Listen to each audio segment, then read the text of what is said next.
ಹೇಳಿದ್ದು ಸರಿ.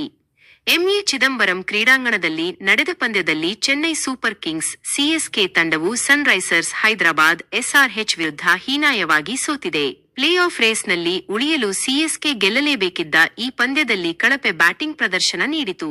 ಸಿಎಸ್ಕೆ 19.5 ಓವರ್ಗಳಲ್ಲಿ ಎಲ್ಲಾ ವಿಕೆಟ್ಗಳನ್ನು ಕಳೆದುಕೊಂಡು ಕೇವಲ 154 ರನ್ ಗಳಿಸಿತು. ಸನ್ರೈಸರ್ಸ್ ಹೈದರಾಬಾದ್ 155 ರನ್ಗಳ ಗುರಿಯನ್ನು 18.4 ಓವರ್ಗಳಲ್ಲಿ ಕೇವಲ 5 ವಿಕೆಟ್ಗಳನ್ನು ಕಳೆದುಕೊಂಡು ಯಶಸ್ವಿಯಾಗಿ ಬೆನ್ನಟ್ಟಿತು. ಈ ಗೆಲುವಿನೊಂದಿಗೆ ಸನ್ರೈಸರ್ಸ್ ಹೈದರಾಬಾದ್ ಪ್ಲೇ ಆಫ್ ರೇಸ್ನಲ್ಲಿ ಉಳಿದುಕೊಂಡಿದೆ. ವಿಶೇಷವೆಂದರೆ ಐಪಿಎಲ್ ಇತಿಹಾಸದಲ್ಲಿ ಚೆಪಾಕ್ ಕ್ರೀಡಾಂಗಣದಲ್ಲಿ ಸನ್ರೈಸರ್ಸ್ ಹೈದರಾಬಾದ್ ತಂಡಕ್ಕೆ ಇದು ಮೊದಲ ಜಯವಾಗಿದೆ.